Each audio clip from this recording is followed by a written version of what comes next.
नमस्कार बच्चों। आज हम एक बहुत ही महत्वपूर्ण विषय पर चर्चा करेंगे। समकालीन विश्व में समाज विज्ञान की आवश्यकता क्या है। हम सब समाज विज्ञान के विद्यार्थी हैं और समाज विज्ञान किस प्रकार विश्व में उपयोगी है और इसकी आवश्यकता क्या है, आज हम इसी बात का अध्ययन करेंगे। समाज विज्ञान और प्राकृतिक विज्ञान ज्ञान के ये दो प्रमुख अलग अलग विभाग हैं और प्राकृतिक विज्ञानों का महत्व आज दिन प्रतिदिन बढ़ता जा रहा है, क्योंकि मनुष्य के लिए जिस समृद्धि की आवश्यकता है वो नए नए प्राकृतिक आविष्कारों, वैज्ञानिक आविष्कारों के कारण ही संभव हो सकती है। इसलिए आज विद्यार्थियों का जो रुझान है वो प्राकृतिक विज्ञानों से भी आगे बढ़ कर के तकनीक के अध्ययन की तरफ बढ़ता चला जा रहा है। दुनिया भर के आंकड़ों पर यदि हम नजर डालें तो हम यह देखेंगे कि कंप्यूटर, इंफॉर्मेशन टेक्नोलॉजी, इलेक्ट्रॉनिक्स, वे विषय जो कि विज्ञान से संबंधित हैं और बेहतर वैज्ञानिक खोजों से संबंधित है, उन्हीं विषयों को पढ़ने में विद्यार्थियों की रुचि बढ़ती जा रही है। और समाज विज्ञान जो कि अध्ययन की दृष्टि से सबसे पुराना क्षेत्र है, ज्ञान की एक पुरानी शाखा है, आज विद्यार्थियों में वह उत्साह और अध्ययन के प्रति समाज विज्ञान में वह आकर्षण नहीं रह गया है। किंतु फिर भी हमें समाज विज्ञानों के महत्व को विद्यार्थियों के सामने उजागर करना होगा, क्योंकि यदि हमें एक बेहतर समाज, एक बेहतर राष्ट्र और यदि बेहतर विश्व की यदि हमें आवश्यकता है तो निश्चित रूप से समाज विज्ञान का महत्व कभी भी समाप्त नहीं हो सकता। कुछ बिंदुओं के माध्यम से हम समाज विज्ञान को की आवश्यकता को समझने का प्रयास करेंगे। जो पहला प्रमुख बिंदु है वो है वैकल्पिक भविष्य की परिकल्पना में मदद। यानी कि समाज विज्ञान का अध्ययन करने के पश्चात विद्यार्थी इस बात के लिए सक्षम होता है कि उसे किस प्रकार का समाज चाहिए। समाज विज्ञान के जो विभिन्न विषय हैं, विभिन्न विभाग हैं, जिनमें समाजशास्त्र है, अर्थशास्त्र है, राजनीति विज्ञान है, इतिहास है, मानव शास्त्र है, बहुत सारे जिन्हें हम मानविकी के विषय कहते हैं, साहित्य के विषय हैं, कला के विषय हैं, ये सब एक प्रकार से मनुष्य के बेहतर व्यवहार और समाज के निर्माण में आवश्यक हैं। जब विद्यार्थी इन विभिन्न विषयों को पढ़ता है तो उसे अपने ही समाज के इतिहास की जानकारी होती है, उसके विभिन्न पक्षों की जानकारी होती है, समाज में किस प्रकार की अर्थव्यवस्था, कैसी राजनीति, कैसा समाज, कैसी आवश्यकताएं हैं। जब विद्यार्थी ये पढ़ता है तो उसमें बहुत सारे विकल्प उत्पन्न होते हैं और उन विकल्पों में से बेहतर विकल्प का चयन वो अपने समाज के लिए करने की एक परिकल्पना करता है। इस प्रकार से समाज विज्ञान पढ़ने के बाद बालक यह बताने की स्थिति में हो सकता है कि उसके लिए एक सर्वाधिकारवादी शासन की अपेक्षा लोकतंत्र ही उसके भविष्य के लिए श्रेष्ठ है, या एक कठोर केंद्रीकृत शासन की अपेक्षा एक विकेंद्रित शासन उसके लिए अच्छा है। इस प्रकार से विद्यार्थियों में एक तुलना करने के पश्चात विभिन्न विकल्पों में से कौन सा विकल्प श्रेष्ठ है उसके चयन करने की क्षमता समाज विज्ञान का अध्ययन करने के परिणाम स्वरूप ही उत्पन्न होती है। समाज विज्ञान के विभिन्न विषय पढ़ने के पश्चात विद्यार्थी या जो अध्येता है वो पूंजी के सही उपयोग को कैसे सुनिश्चित किया जा सकता है, इसमें भी मदद मिलती है।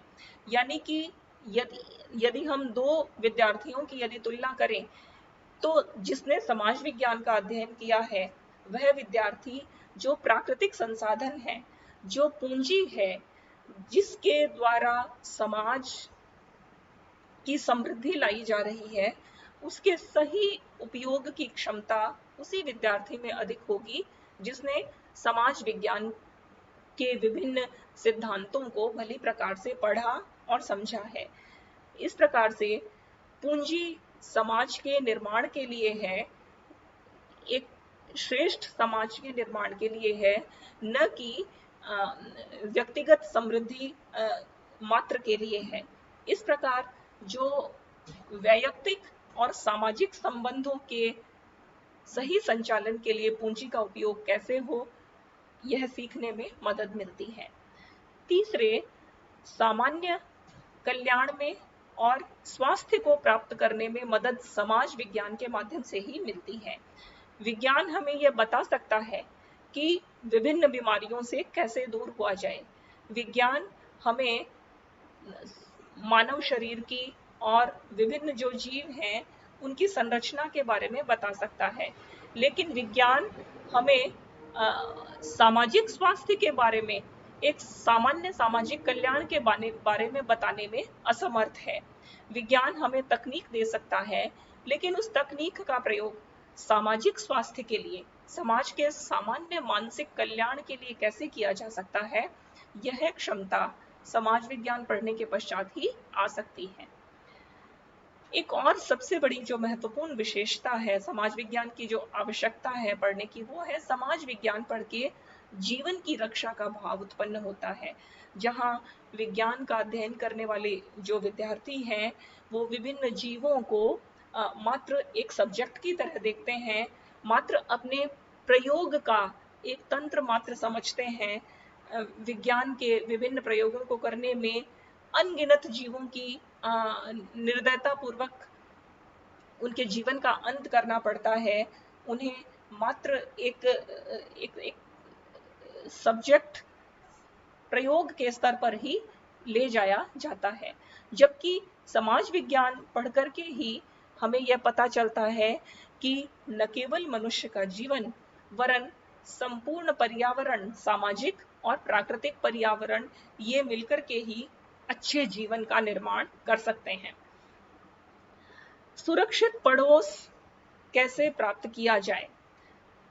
पड़ोस, चाहे वह परिवार का पड़ोस है, चाहे वह समाज में हमारे पड़ोस है, और चाहे वे राष्ट्र के पड़ोसी हैं, अर्थात मनुष्य एकांत में नहीं रहता, वह एक प्रकार के सामाजिक पर्यावरण में निवास करता है और उसके लिए उसे मित्रों की आवश्यकता होती है। समाज विज्ञान मित्रों की आवश्यकता को समझने में मदद करता है। समाज विज्ञान यह बताता है कि मनुष्य एक सामाजिक प्राणी है और इसलिए उसे समुदाय में शांतिपूर्वक रहना आवश्यक है। समुदाय की आवश्यकता को बेहतर रूप से चिन्हित करने का काम समाज विज्ञान ही करता है। समाज वैज्ञानिक सार्वजनिक बुद्धिजीवी के रूप में सामने आते हैं, क्योंकि जो वैज्ञानिक है वो तो कहीं एकांत में बैठ करके, कहीं प्रयोगशाला में बैठ करके अपनी मेधा का उपयोग करता है, किंतु समाज वैज्ञानिक की जो प्रयोगशाला है वो पूरा समाज है, और समाज वैज्ञानिक का जो कार्य है वो समाज के साथ निरंतर संपर्क में आने से ही सुनिश्चित होता है। इसलिए समाज वैज्ञानिक वो बुद्धिजीवी हैं जो निरंतर समाज में जाते हैं और अपनी बुद्धि, अपनी मेधा से समाज को लाभान्वित करते हैं और इस प्रकार से प्रत्यक्ष रूप से समाज की बेहतरी के लिए कार्य करते हैं। समाज विज्ञान की जो आवश्यकता है वो बच्चों की शिक्षा और उनके भविष्य में सुधार के रूप में भी अंकित की जा सकती है। बालकों को यदि बचपन से ही समाज विज्ञान में सुशिक्षित किया जाता है तो उसमें नागरिकता की भावना उत्पन्न होती है, सामुदायिकता की भावना उत्पन्न होती है और बच्चा एक श्रेष्ठ नागरिक बन सकता है। और यदि बच्चों में श्रेष्ठ नागरिकता के गुण बचपन से ही यदि उन्हें उत्पन्न किया जा सके तो उनका जो भविष्य है वो एक शांतिप्रिय समाज के निर्माण में अपनी शिक्षा का उपयोग कर सकते हैं। केवल जिसने विज्ञान का अध्ययन किया है वह एक प्रकार का असामाजिक बर्ताव करने वाला प्राणी बन जाता है, किंतु जिस बच्चे ने समाज विज्ञान का अध्ययन किया है उसके सरोकार समाज से अधिक गहरे होते हैं और वो एक शांतिपूर्ण समाज के लिए आवश्यक है। समाज विज्ञान न केवल राष्ट्रों की और विभिन्न राष्ट्रों के भीतर के समाज की बेहतरी की बात करता है, किंतु समाज विज्ञान से एक बेहतर विश्व का निर्माण संभव होता है। अच्छे विश्व में विभिन्न राष्ट्रों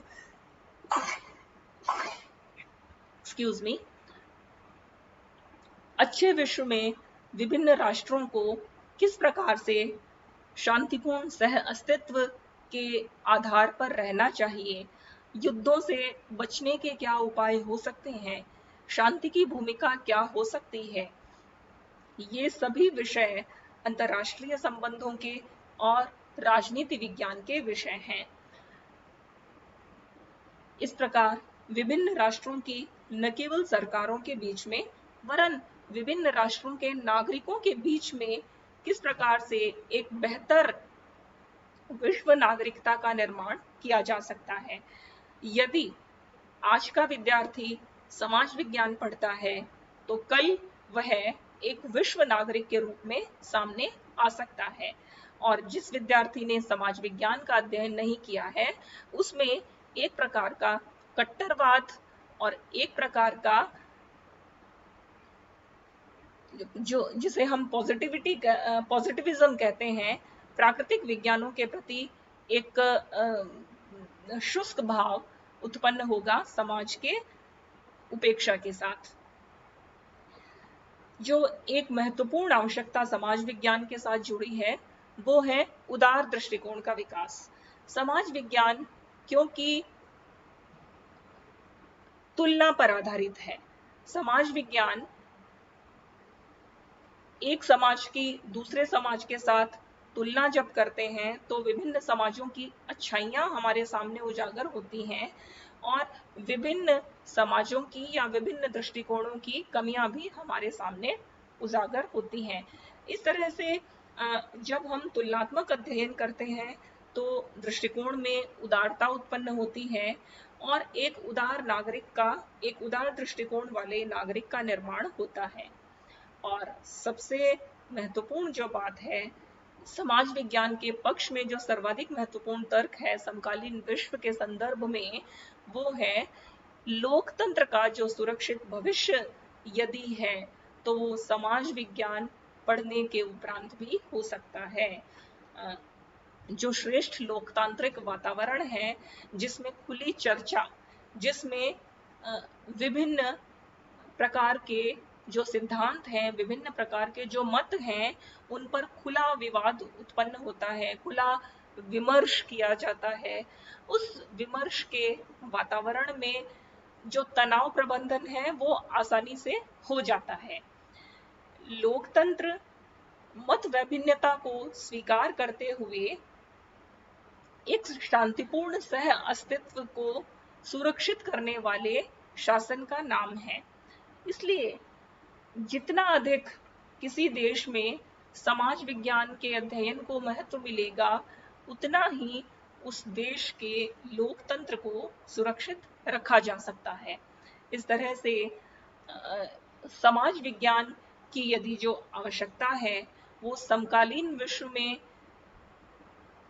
बहुत अधिक महसूस की जा सकती है, क्योंकि आज एक प्रकार का असंतुलन उत्पन्न हो गया है अकादमिक क्षेत्र में।